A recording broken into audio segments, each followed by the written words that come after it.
بسم اللہ الرحمن الرحیم۔ رموز بے خودی میں اقبال نے سورۃ الاخلاص کی تفسیر کی ہے، تو تیسری آیت مبارکہ لم یلد ولم یولد کے ضمن میں اقبال نے ایسے نکتے بیان کیے ہیں جن پر دوسرے مفکرین نے بہت کم کلام کیا ہے۔ اس میں اقبال نے اپنے جو نکتے عکس کیے ہیں ان کی وضاحت کے لیے ایک مثال دی ہے، پھر ایک صحابی رسول کا واقعہ بیان کیا ہے۔ ان تمام مضامین پر مختصر گفتگو کریں گے۔ اقبال کہتے ہیں قوم تو از رنگ و خون بالاتر است، قیمت یک اسودش صد احمر است، کہ یہ جو تیری قوم ہے ملت اسلامیہ، یہ رنگ و خون کی بندشوں سے بالاتر ہے۔ اس میں اس چیز کی اہمیت نہیں کہ ملت اسلامیہ کا فرد کس خاندان سے تعلق رکھتا ہے، کس ملک سے تعلق رکھتا ہے، اور اس قوم کے ایک سیاہ فام کی زندگی کی قیمت سینکڑوں گوروں سے زیادہ ہے۔ یہ ہے ملت اسلامیہ میں زندگی کا مقام اور اہمیت۔ پھر اقبال کہتے ہیں قطرۂ آب وضوء کمبری، در بہا برتر ز خون قیصری۔ کمبر حضرت علی رضی اللہ تعالیٰ عنہ کے ایک غلام کا نام ہے کہ کمبر کے وضو کے پانی کا ایک قطرہ وہ قیصر کے خون سے زیادہ قیمتی ہے۔ قیصر روم کے بادشاہوں کا لقب ہے۔ مطلب یہ ہے کہ اس ملت اسلامیہ کا اگر ایک غلام فرد بھی ہو تو اس کے وضو کے پانی کے قطرے ان بادشاہوں کے خون سے زیادہ قیمتی ہیں جو خدا پر یقین نہیں رکھتے۔ پھر فرماتے ہیں کہ یہ تو باپ ماں اور چچاؤں کے رشتوں سے آزاد ہو جا، فارغ ہو جا، ان رشتوں سے نجات حاصل کر اور سلمان فارسی کی طرح اسلام زادہ بن۔ یہ جو ترکیب ہے اسلام زادہ، یہ ایک ہماگیر ترکیب ہے، اور اس کا کیا معنی بیان ہو سکتا ہے کہ انسان تمام رشتوں سے، دنیاوی علائق سے بے نیاز ہو کر صرف اسلام سے وابستہ ہو، دین اسلام کے دامن میں آ جائے۔ حضرت سلمان فارسی ایران کے علاقے روز بہ میں پیدا ہوئے اور حق کی تلاش میں چلتے چلتے مدینہ المشرفہ میں پہنچ گئے۔ پھر حضرت عمر بن خطاب کے زمانے میں آپ مدینہ کے گورنر عامل بھی رہے۔ تو اس میں اقبال کہہ رہے ہیں کہ اپنے رشتوں ناتوں سے آزادی حاصل کر۔ یہ جو دنیاوی رشتے ہیں یہ اسلام کے مقابلے میں بہت کچے رشتے ہیں۔ اسلام کا رشتہ مضبوط رکھ۔ جب یہ رشتے اسلام کے مقابلے میں آ جائیں تو یہ محض وہم و گمان کے بت ہیں۔ جیسے کہا کہ یہ مال و دولت دنیا، یہ رشتہ و پیوند، بتان وہم و گمان، لا الہ الا اللہ۔ تو یہ رشتہ داریاں، یہ تعلقات اس وقت اپنی اہمیت اور معانی کھو بیٹھتے ہیں جب یہ اسلام کے مقابلے میں آ جائیں۔ جیسے غزوہ بدر میں جتنے مہاجرین تھے مسلمان، ان کا مقابلہ کن سے تھا؟ ان کے اپنے رشتہ دار تھے ان کے مقابلے میں۔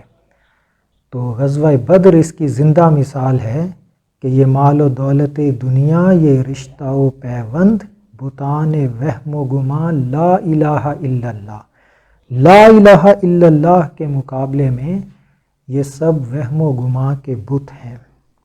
اس کے بعد اقبال نے ایک مثال دی ہے کہ شہد کی مکھی وہ متعدد بے شمار پھولوں کا رس چوستی ہے، تو شہد کے چھتے میں شہد کا کوئی قطرہ یہ نہیں کہتا کہ میں فلاں پھول سے پیدا کیا گیا ہوں، میرا تعلق فلاں پھول سے ہے، بلکہ وہ سب کے سب شہد ہی کہلاتے ہیں۔ تو اسی طرح مسلمان جب دین اسلام میں، ملت اسلامیہ میں داخل ہو جاتا ہے، اس قوم کا فرد بن جاتا ہے، تو وہ اپنے خاندان اور حسب نسب کو، اپنے وطن کو فراموش کر دیتا ہے۔ وہ کہتا ہے کہ میں تو ملت اسلامیہ کا ایک فرد ہوں۔ اسی طرح ہماری ملت ابراہیمی وہ شہد کا ایک چھتا ہے، اور یہ شہد جو ہے ایمان ابراہیمی ہے۔ اس میں رنگ و نسل اور ملک و قوم کی نسبت بے معنی ہے۔ پھر اقبال کہتے ہیں کہ اے مسلمان، اگر تو نے حسب نسب کی بنیاد پر دوسرے مسلمانوں میں اور خود میں فرق کیا تو گویا تو نے اخوت اسلامی میں رخ نہ ڈالا۔ بھائی چارے کا جو نظریہ، جو درس اسلام نے دیا ہے، گویا تو نے اسے نقصان پہنچایا ہے۔ اور یہ بھائی چارہ اور اخوت کی تعلیم تو قرآن کا نظریہ ہے، انما المؤمنون اخوہ۔ اس کے بعد اقبال نے ایک مختصر واقعہ لکھا ہے۔ وہ کہتے ہیں کہ حضرت ابن مسعود رضی اللہ تعالیٰ عنہ وہ اپنے بھائی کے وصال پر، اپنے بھائی کے انتقال پر بہت غم زدہ ہوئے، اور وہ کہتے تھے کہ افسوس، وہ میرا بھائی ہم سے جدا ہو گیا، لیکن میں اس لیے غمناک اور غم زدہ نہیں ہوں کہ بھائی مجھ سے جدا ہو گیا، بلکہ اس لیے کہ میں ابھی تک دربار رسالت میں حاضر ہوتا ہوں اور دیدار مصطفیٰ سے مشرف ہوتا ہوں، جبکہ میرا بھائی وہ دربار رسالت کی حاضری سے محروم ہو گیا ہے۔ اس پر اقبال نے کہا ہے، حیف او محروم دربار نبی، چشم من روشن ز دیدار نبی۔ میری آنکھ ابھی تک دیدار نبی سے روشن ہے، جبکہ میرا بھائی دربار رسالت کی حاضری سے محروم ہو گیا ہے۔ آگے کہتے ہیں کہ ہم تمام مسلمانوں کا آپس میں جو تعلق اور رشتہ ہے وہ یہ ہے کہ ہم سب کا محبوب ایک ہے، یعنی محمد مصطفیٰ خاتم النبیین صلی اللہ علیہ وسلم فرماتے ہیں، دل بمحبوب حجازی بست ایم، زیں جہت با یک دیگر پیوستہ ایم، کہ ہم سب کا دل محبوب حجازی سے وابستہ ہے، اس طرف لگا ہوا ہے، اور یہ ایک جہت ہے، یہ ایک پہلو ہے جس کی وجہ سے ہم سب ایک دوسرے میں پیوست ہیں۔ تمام مسلمان ایک دوسرے سے جڑے ہوئے ہیں، ایک دوسرے سے متعلق ہیں، وہ یہ ایک رشتہ ہے، اسلام کا رشتہ، اور رسول خدا کی محبت ہمارا باہمی رشتہ ہے، اور عشق رسول ہی وہ خون ہے جو امت مسلمہ کی رگوں میں رواں دواں ہے۔